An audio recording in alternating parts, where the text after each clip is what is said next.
আপনার নিজের হাতের রান্না যদি আর কেউ পছন্দ নাই করুক, যদি আপনার ছোট, ছোট বাচ্চারা আপনার হাতের রান্না পছন্দ করে, তাহলে তো মনে হয় আপনার যতটা কষ্টই হোক না কেন, আপনি তাদের জন্য হলেও একটু ভালো মতো করে রান্না করবেন। এটা আমি আমার কথাই বলতেছি। আমার রান্না আর কেউ পছন্দ করুক বা না করুক, আমার ছেলে-মেয়ে আমার রান্না খুবই পছন্দ করে। তাদের যখন যেই রান্নাটা খেতে ইচ্ছা করে আমাকে বললে আমি চেষ্টা করি তাদেরকে তাদের পছন্দ মতো রান্নাটা করে খাওয়ানোর জন্য। বিশেষ করে যেকোনো মাংস, খাসি, মুরগি বা হাঁস এইসব মাংসগুলো আমার ছেলে-মেয়েকে যখন আমি রান্না করে দিই তাদের কাছে অনেকটা বেশি ভালো লাগে। আর তাদের এই ভালো লাগা দেখলেই আমার রান্না করার সার্থকতা হয়ে যায়।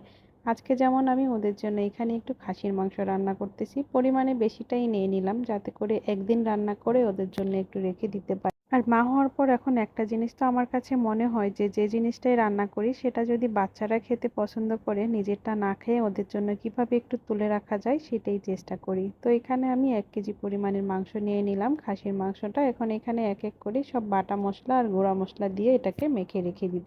সবসময় যা যা দিই তাই সেই মশলাগুলোই দিয়ে দিলাম। হলুদ, লবণ, মরিচ, আদা বাটা, জিরা বাটা, কাঁচামরিচ বাটা আর এখানে আমি দিয়ে দিলাম বেশ খানিকটা বাদাম বাটা। যেহেতু ছোট বাচ্চারা খাবে ওরা এই ঠিকভাবে বাদামটা খেতে চায় না, তো এভাবে আমি চেষ্টা করি মাংসের সাথে বাদাম বাটা দিয়ে এটাকে রান্না করে ওদেরকে খাওয়াতে। এতে করে ওদের কাছেও ভালো লাগে আর ওদের বাদাম খাওয়াটাও হয়ে যায়। সব মশলা দিয়ে মেখে রেখে তারপর আমি এখানে উপর থেকে একটা স্লাইস লেবুর রস ভালো করে চিপে দিয়ে দিলাম। মাংসটাকে মেখে আমি আধা ঘন্টারও বেশি সময় রেখে দিব। আর এইদিকে আমি মাংসের সাথে যে আলুটা দিব আলুটাকে নিয়ে আসলাম, এগুলোকে ভালো করে লবণ হলুদ দিয়ে একটু কিছু সময় লাল করে ভেজে নেব।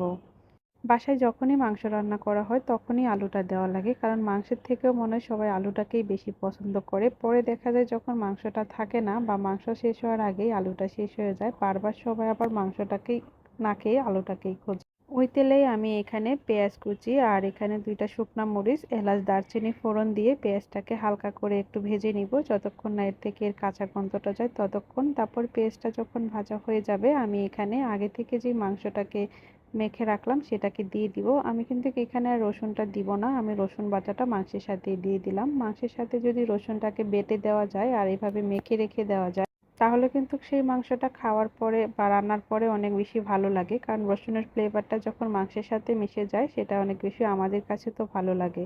এখন মাংসটাকে দিয়ে ভালো মতো নেড়েচেড়ে প্রথমে ঢাকনা ছাড়াই বেশ কিছুটা সময় আমি এটাকে কষাবো। খাসির মাংস তো কম বেশি আমরা সবাই পছন্দ করি, তবে অনেকের কাছে মনে হয় যে মাংসটা ঠিকভাবে না রান্না করলে এটা থেকে গন্ধ আসে। তবে আমি এখন একটু একটু করে রান্না করতে প্রায় সবসময় রান্না করি। আমার হাতে মাংসটা আমার কাছে তো খেতে ভালো লাগে, আমার বাসায় সবার কাছেও, জানি না অন্য কাদের কাছে কেমন লাগে আমার এই রান্নাটা। আর মাংসটা এইভাবে সব মশলা দিয়ে যদি কষিয়ে রান্না করি তাহলে এর থেকে কখনো কোনো গন্ধ আসে না আর খেতেও কিন্তু বেশ ভালোই হয়।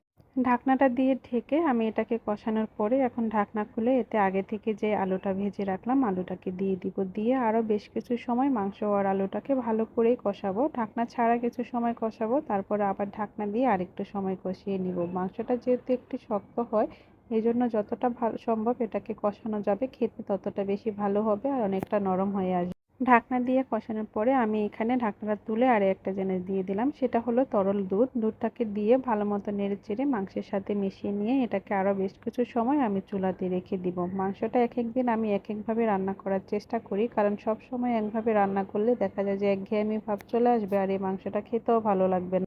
তারপর ঢাকনা দিয়ে ঢেকে আরও কিছু সময় কষানোর পরে এখন আমি প্রেসার কুকারে মাংসটাকে দিয়ে দিব। ২ থেকে ৩টা সিটি দিলেই মাংসটা বেশ ভালো আরও নরম হয়ে যাবে, কারণ বাচ্চারা যেহেতু খাবে ওরা দেখা যায় যে একটু ভালো নরম না হলে সেই মাংসটা আর খেতে চায় না। তাহলে দেখা যায় ওরা না খেতে চাইলে আর মানে দেখা যায় আমার রান্না করাটাই একটা ঝামেলা হয়ে যায়। কারণ একটা সময় পরে মেয়েরা যখন মা হয় তখন তাদের সবার আগে একটা জিনিস মানে সবার আগে থাকে, সেটা হলো সে যে কোনো জিনিস করুক না কেন বা রান্না করুক না কেন সেটা যেন তার বাচ্চারা খেতে পারে বা বাচ্চাদের কাছে ভালো লাগে। তো এই তো ২ থেকে ৩টা সিটি দেওয়ার পরে আমি ঢাকনাটা খুলে এটাকে নামিয়ে নিব। এখন এর মধ্যে একটু গরম মশলার গুঁড়া দিয়ে দিব। মাংসটা দেখতে যতটা বেশি সুন্দর ছিল খেতেও কিন্তু ঠিক ততটাই ভালো হয়েছিল। এইভাবে করে তো আমি আমার বাচ্চাদের মাংসটা রান্না করে দিই। কার কার কাছে কেমন লাগলো অবশ্যই জানাবেন। আর যাদের বাসায় ছোট বাচ্চা আছে তারা এইভাবে করে মাংসটা রান্না করে দিতে পারেন। আশা করি আমার বাচ্চাদের মতো আপনার বাচ্চাদের কাছেও মাংসটা অনেক বেশি ভালো লাগবে। তো আজকের মতো এখানেই বিদায় নিলাম, ভালো থাকবেন।